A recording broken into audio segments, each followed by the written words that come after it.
Hello, today is the day after Mother's Day 2026. I am wanting to wish all of those ladies, even future ladies, happy Mother's Day, and let you know how grateful I am for the female energy, for the female spirit, for the differences that females and males have. You always amaze me. I'm very grateful to my mother. We didn't talk very much during her life, but she said a few things that really had an impact on me.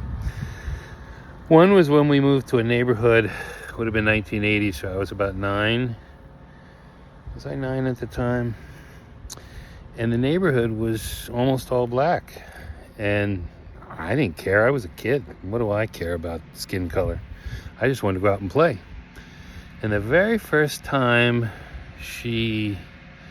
I saw, so we had come home maybe from shopping or grocery shopping or something, and I saw someone wanted to go out to play, and my mother grabbed my arm. She said yes, I could go out and play, but she grabbed my arm, which she never did. She never hit me. She wasn't violent at all. And she said to me, "You make sure you treat them the same way you treat your mother." She said, "They bleed just like your mother bleeds, and they're sad just like your mother gets sad. So if I ever hear that you treat them any differently than you treat your mother,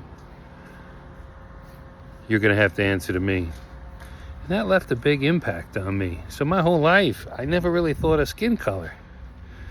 I didn't even realize my best friend was black. Somebody asked me when I was 15, maybe. I said, "Who was that?" I said, "That's my best friend." He said, "Is he black?" I said, "Hell, I don't know. He was light skinned. What do I know? I don't think about that stuff." And my best friend, we'll call him D, he was the coolest cat you'd ever met. I was a lunatic, uncomfortable communicating, uncomfortable expressing myself, uncomfortable connecting. And he was just the coolest cat. I mean, this man was born Buddha from 8 years old.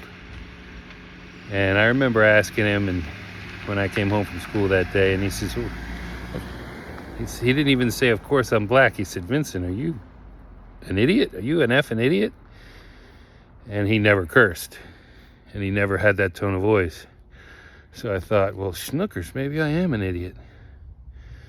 But it just made me very present to the reality that people's differences are only as different as we make them. And the brain attaches meaning to things. And in my previous video, I talked about the fact that you can calibrate truth in anything. And when I ask for permission, because you've always got to ask permission, because not every piece of information is really supposed to be available for every human in all moments. Sure, there are physiological differences. A lot of differences are cultural. And when I say culture, I don't mean race. That's just one aspect. Your family is a culture, your neighborhood is a culture, your church and the people who attend is a culture. You can have an ethnic culture, Roman, Polish, Greek, Italian. Heck, I'm Greek, Italian, Irish. So I guess I'm a stubborn, violent drunk, huh?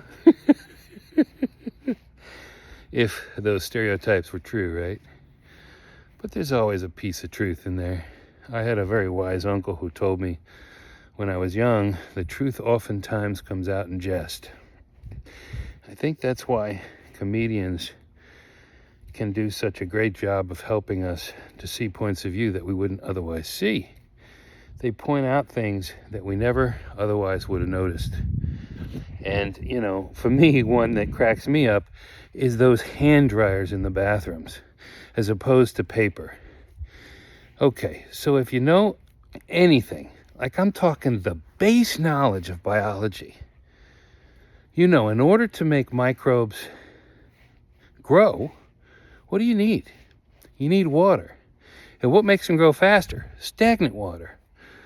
So as a guy, when I wash my hands in the restroom and I have to use those hand blow dryers, Are they going to blow all the water off my hands? No. So I'm going to end up shaking some water onto the floor. Of course, there's going to be water on the counter.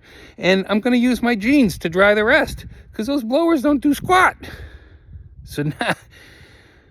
So it's like a home for bacteria and microbes to grow, which is the opposite of the message they sold us on.